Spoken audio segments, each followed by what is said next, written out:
الحمد لله الذي هدانا لهذا المجمع المباركة لولا أن هدانا الله ولولا أن جمعنا الله.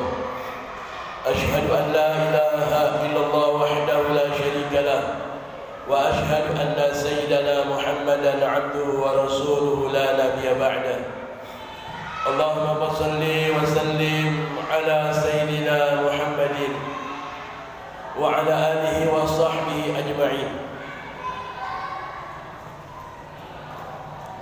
فيا عباد الله رحمكم الله، أوصيني وإياكم بتقوى الله وطاعته فقد فاز المتقون. فقد قال الله تعالى: يا أيها الذين آمنوا اتقوا الله ولتنظر نفس ما قدمت لغد واتقوا الله إن الله خبير بما تعملون.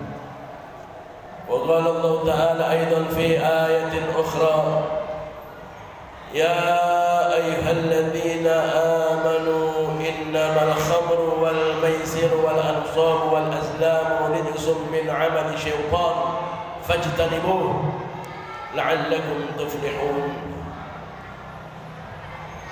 وقال الله تعالى أيضا: ولتكن منكم أمة يدعون إلى الخير يأمرون بالمعروف وينهون عن المنكر وأولئك هم المفلحون.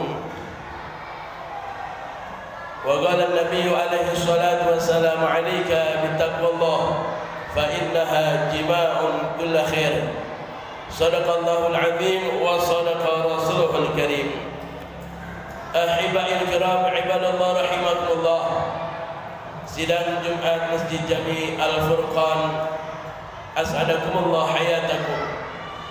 Marilah senantiasa kita tingkatkan keimanan dan ketakwaan kita kepada Allah Subhanahu wa taala dengan terus kita berupaya menjalankan semaksimal mungkin untuk menjalankan apa-apa yang menjadi perintah Allah Subhanahu wa taala, yang wajib senantiasa kita laksanakan, yang sunnah senantiasa kita jaga, yang insyaallah dengan ketakwaan, yaitu dengan kita memperbanyak amal saleh pengabdian kepada Allah Subhanahu wa taala dan berupaya menjauhkan sejauh-jauhnya larangan Allah Subhanahu wa taala. Insyaallah ini menjadi perbekalan yang terbaik buat kita menuju alam yang tiada bertepi di yaumil qiyamah nanti. Ahibbail kiram ibadallah rahimakumullah. Perkembangan zaman yang begitu cepat tidak menutupi dan memungkiri terjadinya pergeseran nilai, kemaksiatan, kemungkaran, kezaliman semakin nyata di depan mata kita, yang tentunya ini menjadi PR besar buat kita, tidak saja buat para pendakwah, namun bagi kita semua pribadi-pribadi muslim berkewajiban untuk menjaga keluarga kita, lingkungan kita dari berbagai macam kemaksiatan, kemungkaran dan kezaliman. Ibadallah rahimakumullah. Khatib angkat sangat penting ini disampaikan, terutama di wilayah kita, di negeri kita, wabil khusus di Kabupaten Bekasi ini.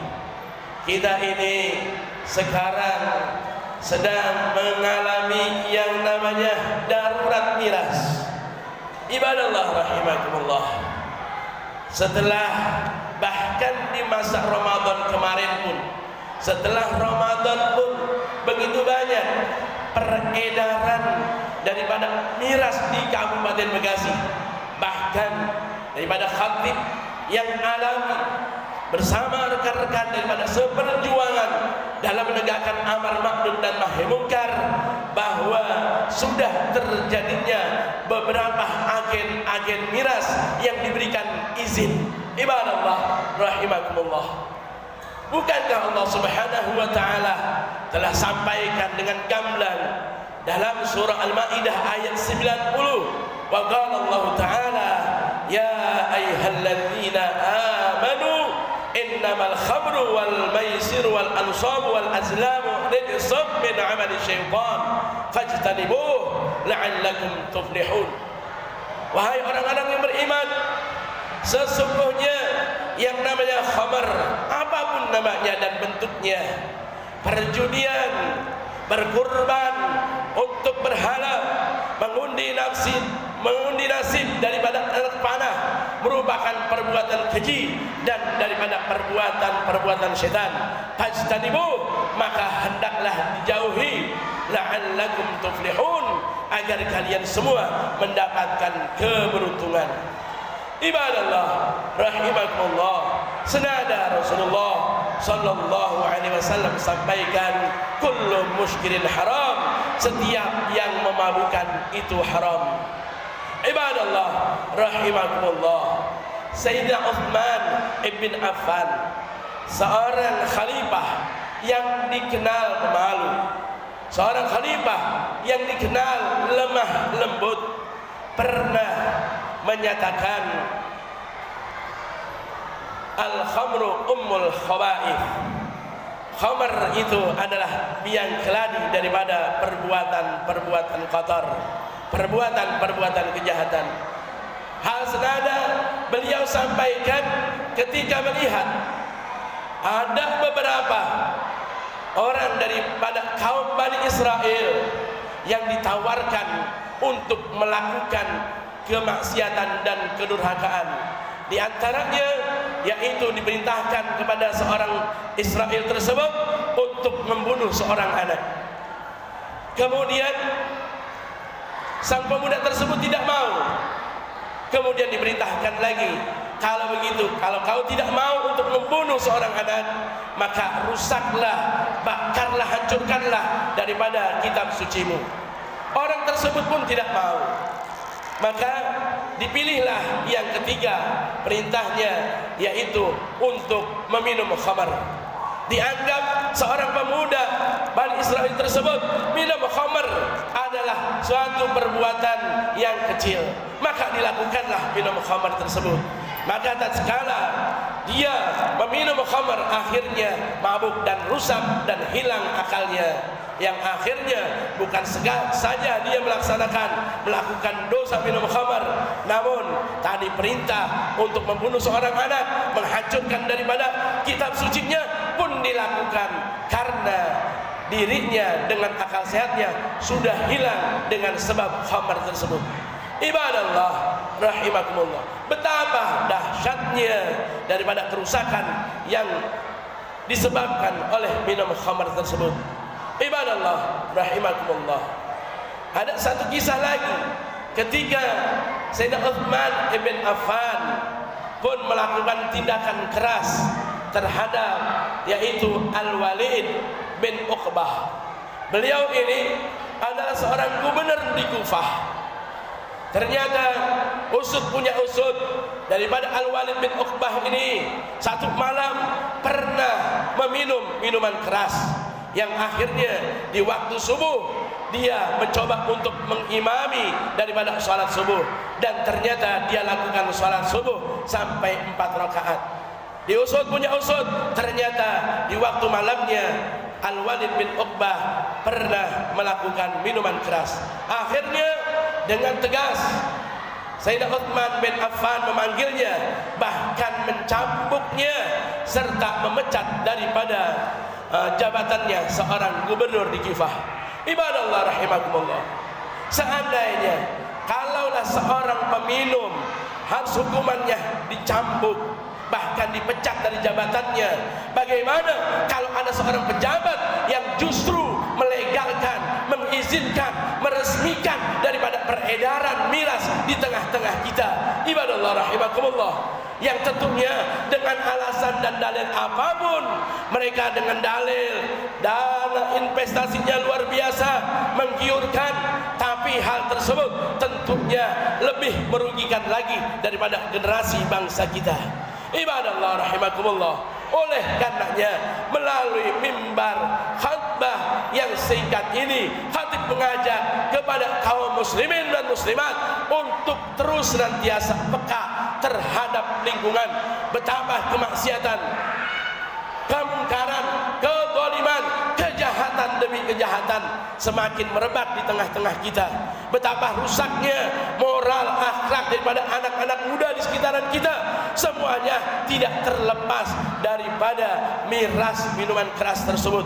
Ibadallah rahimakumullah. Ketika kita semuanya sudah tahu bahwa betapa dahsyatnya pengaruh miras terhadap daripada kemungkaran dan maksiatan, kezaliman dan berbagai macam kejahatan tersebut, maka kalaulah kita diam beribu basah, bungkam beribu basah, maka akhirnya mereka yang melakukan daripada yang batil tersebut menyangka dirinya dalam kebenaran. Sayyidina Ali radhiyallahu taala anhu wa karamallahu wajhah pernah menyatakan, hina sakata ahlul haq anil batil tawahhamu annahu minal haq. Ibadallah rahimakumullah. Sayyidina Ali karamallahu wajhah menyatakan, ketika diamnya ahlul haq, ketika bungkamnya orang-orang yang benar terhadap kebatilan, maka pastilah mereka akan menyangka orang-orang yang batil itu berada dalam kebenaran. Oleh karenanya wajib bagi kita untuk ambil bagian dalam menyeru kepada jalan Allah Subhanahu wa taala, menyuruh daripada perbuatan yang ma'ruf, mencegah daripada kemungkaran. Untuk tujuannya adalah kemaslahatan dan keberuntungan di antara kita. Allah Subhanahu wa taala sampaikan, a'udzubillahi minasyaitonir rajim, wal takum minkum ummatun yad'una ilal khair ya'muruna bil ma'ruf wa yanhauna 'anil munkar wa ulaika humul muflihun. Dan hendaklah kalian menjadi dan ambil bagian di dalam mengajak kepada kebaikan, mengajak kepada ketaatan kepada Allah Subhanahu wa taala, menyuruh untuk berbuat yang baik dan mencegah daripada yang mungkar. Karena mengajak kepada kebaikan dan ketaatan, menyuruh kepada kebaikan yang ma'ruf dan mencegah daripada kemungkaran, itu adalah gerbang menuju kebahagiaan dan keberuntungan. Betapa sekarang ini kita rasakan kehidupan yang begitu sudah nafsi-nafsi, kehidupan yang sudah masing-masing.